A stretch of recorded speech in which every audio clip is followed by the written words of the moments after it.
Bible. So we are now into chapter 12 of the first book of the Bible. Do you all remember what book that is? It's called Genesis. Can you all say that? Nice job. So in this chapter of Genesis, we are continuing the story of what happened after God introduced languages and scattered all the people all over the world. Now, after he had done this, people still weren't being super nice. They were still hurting each other. They still weren't listening to God. They were still disobeying Him. And so God said, I'm going to start a new nation. This nation will be set apart. They will be my people, and I will be their God. And so to be the father and mother of this nation, God chose a man named Abram and his wife Sarai. Now Abram and Sarai were kind of lonely.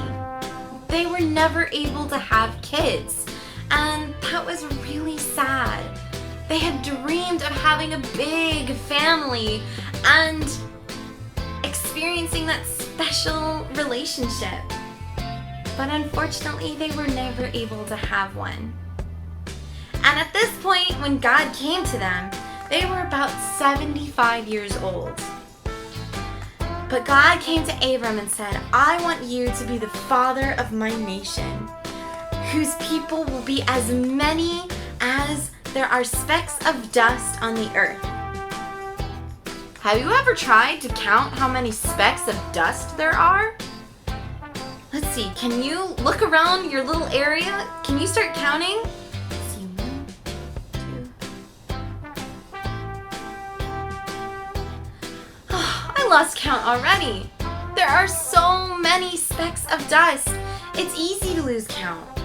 But God said, Abram, I make this covenant with you. Can you all say covenant? Great job. So a covenant is a special promise between two people. God was saying that, Abram, if you will trust in me, I promise that I will give you as many children as there are specks of dust. That seems like it was going to be a huge family. Abram was really excited. So he and Sarai decided to take God up on his offer. They said yes to trusting in God and moved to a new land called Canaan. This was a promised land that God provided for them. And as a sign of their new covenant with God, they changed their names to Abraham and Sarah. And at first, this new land was great. I mean, it was a new area. It was a little scary because they had to leave a lot of people behind, but they were excited. God was going to give them a family. And it was like an extended camping trip. And so they waited and waited and waited. And over 20 years passed. Still that God had not given them the family that He had promised. And Sarah had gotten really tired of waiting. But God came to Abraham again and said, this time I want you to look up at the night sky. Look at how many stars are in the heavens. As many stars as there are, that is the amount of children that I will give to you. And I promise that next year, Sarah will definitely give birth to a son. When Abraham told Sarah this, she started laughing.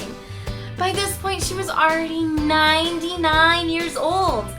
How could she have a kid? This was way past the time that people were normally having children. And so she laughed and laughed and laughed. It seemed impossible. But what's impossible for us, God can definitely do. With God, all things are possible. And just like he promised, he gave them a son. And Sarah named him Isaac, which means laughter. Isaac was born, and Sarah felt like her laughter had returned to her. God had given back her joy and her laughter, and so she was happy to have a son and to trust in God. Alright, so in your groups today, I want you to talk about, have you ever made a promise with someone? What did you promise to do? Did they promise to do something in return?